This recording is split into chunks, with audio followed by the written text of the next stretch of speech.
പഠന രീതികൾ പുതിയൊരു ശൈലിയിലേക്ക്, പുതിയൊരു രൂപത്തിലേക്ക് മാറുന്നു. ലോകത്ത് എവിടെ നിന്നും നമുക്ക് അധ്യാപകരെ ലഭിക്കുന്ന, ഗുരുക്കന്മാരെ ലഭിക്കുന്ന ഒരു കാലത്താണ് നമ്മൾ ജീവിക്കുന്നത്. ഇന്ന് നമ്മുടെ കയ്യിലുള്ള മൊബൈൽ ഫോൺ ഒരു ചെറിയൊരു ഉപകരണമാണ്. നമ്മളുടെ ഒരു 10-20 വർഷം മുമ്പ് ചിന്തിച്ചു കഴിഞ്ഞാൽ ഇത്രയും വലിപ്പമുള്ള ഒരു ചെറിയ ഉപകരണത്തിന് നമ്മുടെ നിത്യജീവിതത്തെ, നമ്മുടെ ഭാവിയെ ഒക്കെ നിയന്ത്രിക്കാൻ കഴിയുമെന്ന് അന്നത്തെ ചെറുപ്പക്കാര്, 20 കൊല്ലം മുമ്പത്തെ ചെറുപ്പക്കാര്, എന്നെ പോലുള്ള ആളുകൾ അന്ന് ചിന്തിച്ചിരുന്നില്ല. എന്നാൽ ഇന്ന് ഒരു മൊബൈൽ ഫോൺ എന്ന് പറയുന്നത് നമുക്ക് എല്ലാ പ്രശ്നങ്ങളുടെയും സൊല്യൂഷൻ തരുന്ന ഒരു എക്യുപ്മെൻ്റായി മാറിയിരിക്കുകയാണ്. ബാങ്കിങ് മുതൽ, നമ്മളുടെ യാത്രകൾ മുതൽ, നമ്മുടെ വിദ്യാഭ്യാസം, ആരോഗ്യം, ഇൻഷുറൻസ് എന്ന് വേണ്ട ഒരു സാധാരണ മനുഷ്യൻ ജീവിതത്തിൽ ഉപയോഗിക്കുന്ന ആവശ്യമുള്ള എല്ലാ ഫെസിലിറ്റികളും നമ്മുടെ മൊബൈൽ ഫോണിലെത്തുന്നു. അല്ലെങ്കിൽ ഈ ടെക്നോളജി നമ്മുടെ കയ്യിലേക്ക് എത്തിക്കുന്ന ഒരു ടൂളായി മൊബൈൽ ഫോൺ മാറുന്നു. ഈ മൊബൈൽ ഫോണിൽ എന്തെല്ലാം ഫെസിലിറ്റികളുണ്ട്, എന്തൊക്കെയാണ് അതിൻ്റെ സാധ്യതകൾ എന്ന് പലപ്പോഴും ഇന്ന് കേരളത്തിൽ ജീവിക്കുന്ന സാധാരണക്കാരിൽ വലിയൊരു ശതമാനത്തിനും നിശ്ചയമില്ല എന്നുള്ളതാണ് ഇന്ന് ഒരു വലിയ പ്രശ്നം. അപ്പോൾ ഈ ടെക്നോളജി നമ്മുടെ സ്കൂളിൽ ഇൻട്രൊഡ്യൂസ് ചെയ്യുമ്പോൾ ഞാൻ ആദ്യമായി സജസ്റ്റ് ചെയ്യുന്നൊരു കാര്യം, ഈ ടെക്നോളജി ഉപയോഗിക്കുന്ന ടൂളുകൾ, അതിൻ്റെ സാധ്യതകൾ ഏതൊക്കെയെന്ന് നമ്മുടെ കുട്ടികൾ മനസ്സിലാക്കണം. ലാപ്ടോപ്പ്, ടാബ്ലറ്റുകൾ, മൊബൈൽ ഫോണ്, ഇതൊക്കെ പഠനത്തിൻ്റെ, അറിവ് സമ്പാദനത്തിൻ്റെ വലിയ ടൂളുകളായി മാറിയിരിക്കുകയാണ്.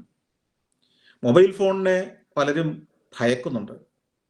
ചിലരെങ്കിലും മാതാപിതാക്കളും അധ്യാപകരും കുട്ടികളുടെ കയ്യിൽ മൊബൈൽ ഫോൺ എത്തുമ്പോൾ ഉണ്ടാകാവുന്ന ദുരന്തങ്ങളെക്കുറിച്ച് ആശങ്കപ്പെടുന്നവരാണ്.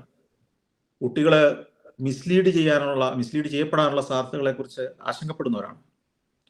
അതൊരു വലിയ സത്യം, യാഥാർത്ഥ്യമായിട്ട് നിലനിൽക്കുകയാണ്.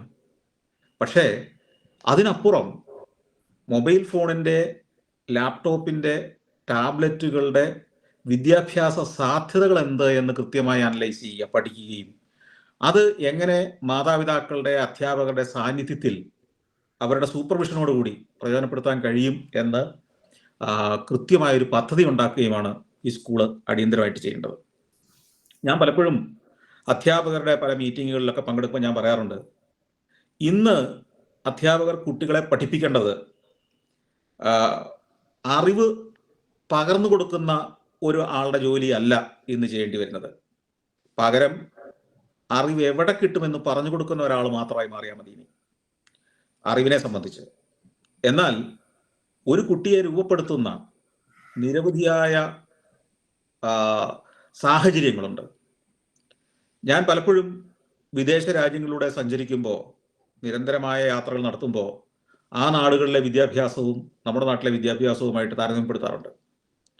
ടെക്നോളജി വൈസ്, ഓൺലൈൻ എഡ്യൂക്കേഷൻ മുതൽ, ഓൺലൈൻ ട്യൂഷനുകൾ മുതൽ, ഇൻ്റർനെറ്റിൻ്റെ സാധ്യതകൾ പ്രയോജനപ്പെടുത്തുന്നത് മുതൽ, IT എഡ്യൂക്കേഷൻ മുതൽ പല കാര്യങ്ങളിലും നമ്മൾ ഒട്ടും പുറകിലല്ല എന്നുള്ളതൊരു വാസ്തവമാണ്. ലോക നിലവാരമുള്ള പഠന സൗകര്യങ്ങൾ പലപ്പോഴും നമ്മുടെ സ്കൂളുകൾക്കുണ്ട്, ടെക്നോളജി ഉണ്ട്, എല്ലാ ഫെസിലിറ്റികളും ഉണ്ട്. ഈ ടെക്നോളജിയെ നമ്മൾ ആശ്രയിക്കുകയും ടെക്നോളജി ഉപയോഗപ്പെടുത്തുകയും ഒക്കെ ചെയ്യുമ്പോഴും ഈ ടെക്നോളജിയെ സ്വതന്ത്രമായി ഉപയോഗിച്ച് അറിവ് സമ്പാദിക്കേണ്ട വഴികൾ കണ്ടെത്തുന്ന ഏറ്റവും പുതിയ ഒരു വ്യക്തിയായി നമ്മുടെ വിദ്യാർത്ഥികളെ മാറ്റാൻ നമുക്ക് കഴിയുന്നുണ്ടോ എന്നുള്ളൊരു സംശയമാണ്. ഉദാഹരണം പറഞ്ഞാൽ, മൊബൈൽ ഫോണിൽ നിങ്ങൾക്കറിയാം, നിങ്ങൾ വാട്സപ്പ് ഉപയോഗിക്കുന്ന ആളുകളാണ്, അധ്യാപകർ കൂടുതലായിട്ട് ഉപയോഗിക്കുന്നുണ്ടാവാം. ശരിക്കും ഈ വാട്സപ്പിൽ തന്നെ ആർട്ടിഫിഷ്യൽ ഇൻ്റലിജൻസ് ഉപയോഗപ്പെടുത്തിക്കൊണ്ട് വാട്സപ്പിൻ്റെ തന്നെ, മെറ്റയുടെ തന്നെ ഒരു ഫെസിലിറ്റി അതിനകത്തുണ്ട്. അതിൻ്റെ താഴെ ഒരു ചെറിയ മൾട്ടി കളർ വളയം നിങ്ങൾ കാണുന്നുണ്ടാവും. ആ വളയത്തിൽ ഒന്ന് പ്രസ് ചെയ്ത് അതിലെ ഓഡിയോ മൈക്കിലേക്ക് നിങ്ങളുടെ ഏത് ചോദ്യവും, ഏത് ആവശ്യവും ഉന്നയിച്ചാൽ അത് നിങ്ങൾക്ക് ചെയ്തു തരുന്ന ഒരു ഫെസിലിറ്റി ഉണ്ട് എന്നത് വലിയൊരു ശതമാനം പേര് ഉപയോഗപ്പെടുത്താത്തൊരു കാര്യമാണ്. നിങ്ങൾക്ക് എന്ത് വിഷയത്തെക്കുറിച്ച്, ലോകത്തുള്ള ഏത് കാര്യത്തെക്കുറിച്ച് ഒരു ചോദ്യം ചോദിച്ചാൽ അതിന് ഉത്തരം കിട്ടുന്നു മാത്രമല്ല, നാളെ നിങ്ങൾക്ക് നിങ്ങളുടെ സ്കൂളിനെ സംബന്ധിച്ച് ഒരു നിവേദനം വിദ്യാഭ്യാസ മന്ത്രിക്ക് കൊടുക്കണമെങ്കിൽ ആ മൈക്കിൽ ബട്ടണിൽ ഒന്ന് പ്രസ് ചെയ്തിട്ട് നിങ്ങൾ പറഞ്ഞാൽ മതി, ഞങ്ങളുടെ ആവശ്യം ഇതാണ്, ഇത് വെച്ച് വിദ്യാഭ്യാസ മന്ത്രിക്കുള്ളൊരു നിവേദനം ഉണ്ടാക്കി തരണമെന്ന് പറഞ്ഞാൽ വളരെ കൃത്യമായി നിങ്ങളുടെ ഭൂമിശാസ്ത്രവും നിങ്ങൾ താമസിക്കുന്ന നിങ്ങളുടെ സ്കൂളിരിക്കുന്ന സ്ഥലത്തിന്റെ പ്രത്യേകതകളും അവിടുത്തെ പ്രകൃതിയും കാലാവസ്ഥയും എല്ലാം ഇൻക്ലൂഡ് ചെയ്തുകൊണ്ട് ഒരു നല്ല കത്ത് തയ്യാറാക്കി തരും. അപ്പോ ഇനി നമുക്ക് വേണ്ടത് കത്ത് കാണാതെ പഠിച്ചെഴുതുന്ന ആളെയാണോ, എങ്ങനെ പുതിയ ടെക്നോളജി ഉപയോഗിച്ച് ഇത്തരം സാധ്യതകൾ ഉപയോഗിച്ച് കത്ത് എഴുതാമെന്ന അറിവുള്ള ആളെയാണോ, എങ്ങനെയുള്ള ഒരാളെ ആയിരിക്കും അടുത്ത തലമുറയ്ക്ക് ആവശ്യം? ഇന്ന് നമ്മൾ LKG മുതലുള്ള കുട്ടികളെ ഈ സ്കൂളിൽ പഠിപ്പിക്കുമ്പോൾ, വിദ്യാഭ്യാസത്തിലേക്ക് കൈപിടിച്ച് നടത്തുമ്പോൾ, ഈ കുട്ടികൾ 25 വർഷം കഴിഞ്ഞ് യുവാക്കളായി, തൊഴിൽ മേഖല നടത്തുന്നവരായി, തൊഴിൽ നൽകുന്നവരായി, സ്ഥാപനങ്ങൾ നയിക്കുന്നവരായി, ടെക്നോളജിയെ നിയന്ത്രിക്കുന്നവരായി മാറുമ്പോൾ അന്നത്തെ സാഹചര്യം എന്തായിരിക്കും? അവർ ഏതുതരം ഒരു ഇന്ത്യയിലാണ് ജീവിക്കുന്നത്, ഏതുതരം കേരളത്തിലായിരിക്കും ജീവിക്കുന്നത് എന്ന് മനസ്സിലാക്കി മുൻകൂട്ടി കണ്ടുകൊണ്ട് ആ കാലഘട്ടത്തിൽ അവർക്ക് ജീവിതത്തെ നേരിടാനുള്ള പരിശീലനം കൊടുക്കുന്ന വിദ്യാഭ്യാസ സ്ഥാപനം ഉണ്ടെങ്കിലേ ശരിയായ വിദ്യാഭ്യാസ സ്ഥാപനം എന്ന് ഞാൻ വിളിക്കും. പകരം കഴിഞ്ഞ കാലഘട്ടത്തിലെ കുറെ അറിവുകൾ കാണാതെ പഠിച്ചത് എഴുതി വെക്കാനുള്ള മെമ്മറി പവറുള്ള കുറെ ജീവികളെ സൃഷ്ടിച്ചു വിടുന്നതല്ല യഥാർത്ഥ വിദ്യാഭ്യാസം. 20 കൊല്ലം കഴിഞ്ഞുള്ള സാഹചര്യം എന്തായിരിക്കും? ടെക്നോളജിയുടെ പഠനത്തിന്റെ രീതി എങ്ങനെയായിരിക്കും? അന്നത്തെ തൊഴിലിടങ്ങൾ എങ്ങനെയായിരിക്കും? അന്നത്തെ സാഹചര്യങ്ങൾ എങ്ങനെയായിരിക്കും? അന്നത്തെ പൊതുസ്ഥലങ്ങൾ എങ്ങനെയായിരിക്കും? അന്നത്തെ ഗതാഗത സംവിധാനങ്ങൾ എങ്ങനെയായിരിക്കും? ഇതിനെക്കുറിച്ചുള്ള ചർച്ചകളും ചിന്തകളും ഓരോ ക്ലാസ് മുറിയിലും ഓരോ ദിവസവും നടക്കണം. അതിന് ഇമാജിനേഷൻ വേണം. പ്രത്യേകിച്ച് അധ്യാപകർക്ക്, അതിനെ നയിക്കുന്ന അധ്യാപകർക്ക് ഭാവന വേണം. ഈ കുട്ടി പഠനം പൂർത്തിയാക്കി പുറത്തിറങ്ങുന്ന കാലത്തെ ജീവിതത്തെ മുമ്പോട്ട് കൊണ്ടുപോകാനുള്ള പരിശീലനമാണ് നിങ്ങളിൽ LKG മുതൽ 12ാം ക്ലാസ് വരെയുള്ള ക്ലാസ്സുകളിൽ കൊടുക്കുന്നത്. അങ്ങനെയെങ്കിൽ അവരുടെ പഠനം പൂർത്തിയായി ഇറങ്ങുന്ന കാലത്ത് അവർ എങ്ങനെയാണ് ജീവിക്കേണ്ടി വരിക, അന്നത്തെ സാഹചര്യം എങ്ങനെയായിരിക്കും, അന്നത്തെ ടെക്നോളജി എങ്ങനെയായിരിക്കും എന്ന് നിങ്ങൾക്ക് മുൻകൂട്ടി കാണാൻ കഴിയുന്നുണ്ടോ?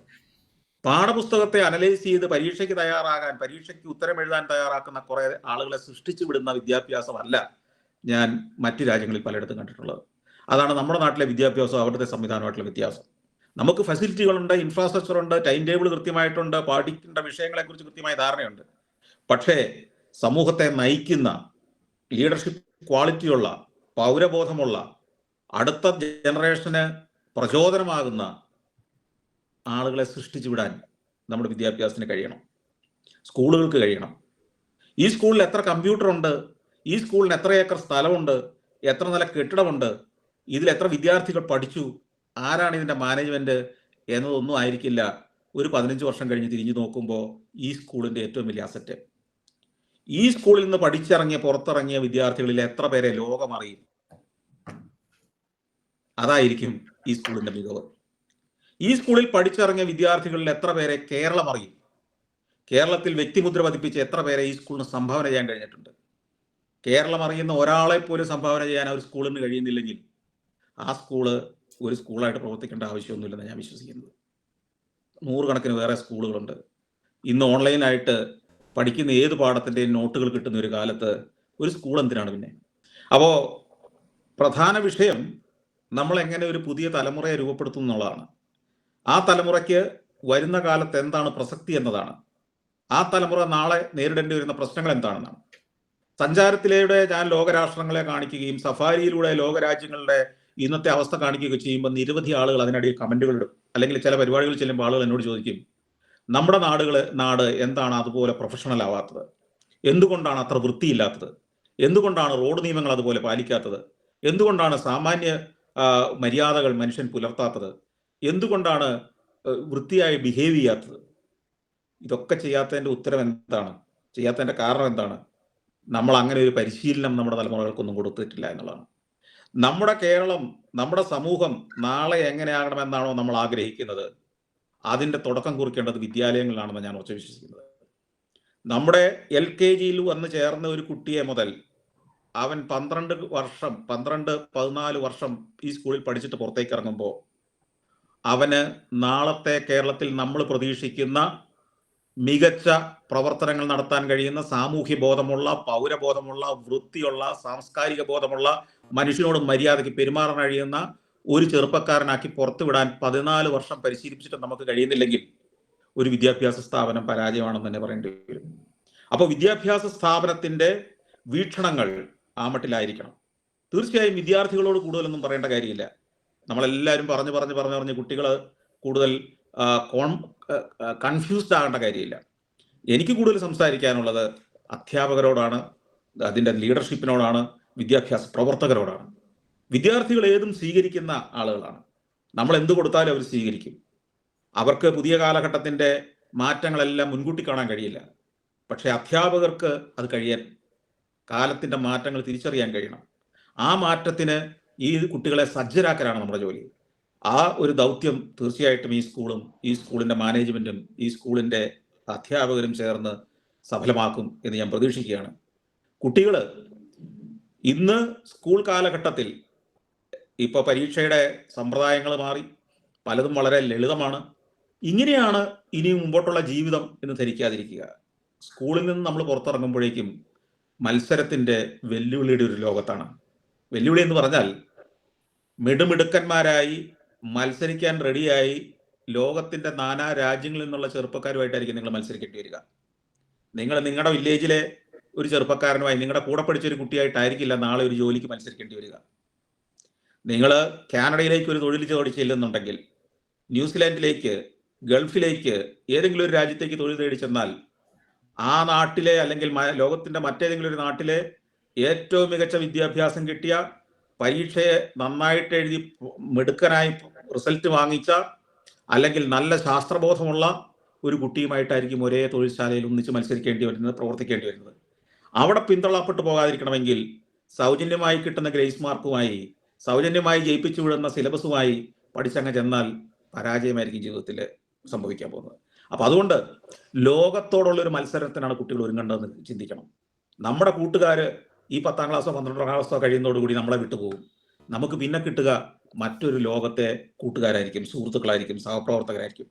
അവരോടൊപ്പം ജീവിതം എന്ന ഒരു മത്സരത്തിൽ വിജയിക്കണമെങ്കിൽ സ്വാഭാവികമായിട്ടും പഠനത്തിനപ്പുറം നമ്മൾ സ്കൂളിൽ സിലബസിനപ്പുറം ഉള്ള സ്കില്ലുകൾ ആർജിക്കേണ്ടതുണ്ട്. അത്തരം സ്കില്ലുകൾ ആർജിക്കുന്നതിന് ഏറ്റവും പ്രധാനപ്പെട്ട ഒരു മാധ്യമം, അറിവ് സമ്പാദിക്കുന്നതിൻ്റെ ഏറ്റവും സുപ്രധാനമായ ഒരു മാധ്യമം വായന ആണ്. വായനയുടെ ലോകത്തേക്ക് കൂടുതൽ ചിന്തിക്കുക, ഇറങ്ങുക, പുസ്തകങ്ങളെ കുറെ കൂടി സ്നേഹിക്കുക, പുസ്തകങ്ങൾ വായിക്കാനുള്ള അവസരങ്ങൾ കളയാതിരിക്കുക. വായനയുടെ ലോകത്തുനിന്ന് അകന്നു പോകുന്ന ഒരു തലമുറയ്ക്ക് തീർച്ചയായിട്ടും വായനയുടെ ഒരു ലോകം പുതിയ പുതിയ കാഴ്ചപ്പാടുകൾ നൽകുന്ന കാര്യം സംശയമൊന്നുമില്ല. അപ്പോൾ വിദ്യാർത്ഥികൾ എങ്ങനെ ഈ ഒരു പുതിയ കാലഘട്ടത്തിനനുസരിച്ച് അഡോപ്റ്റ് ചെയ്യണം എന്നുള്ളത് തീർച്ചയായും നിങ്ങളുടെ അധ്യാപകർ നിങ്ങളെ ഗൈഡ് ചെയ്യും. അധ്യാപകരുടെ വീക്ഷണം 20 വർഷം കഴിഞ്ഞുള്ള കേരളം എങ്ങനെ ഞാൻ രൂപപ്പെടുത്തണം എന്ന ചിന്തയിൽ നിന്നായിരിക്കുകയും വേണം. അപ്പോൾ ഇത്തരം കാര്യങ്ങളുമായി തീർച്ചയായിട്ടും മുന്നോട്ട് പോകുന്ന ഈ വിദ്യാലയത്തിന് എല്ലാ ആശംസകളും നേരുന്നു. നിങ്ങളുടെ ഓൺലൈൻ എഡ്യൂക്കേഷൻ അല്ലെങ്കിൽ എഡ്യൂക്കേഷൻ്റെ പുതിയ സാധ്യതകളെ തേടിയുള്ള ഈ പ്രയാണത്തിൽ എല്ലാ ആശംസകളും നേരുന്നു. ഞാൻ വാക്കുകൾ അവസാനിപ്പിക്കുകയാണ്. നന്ദി.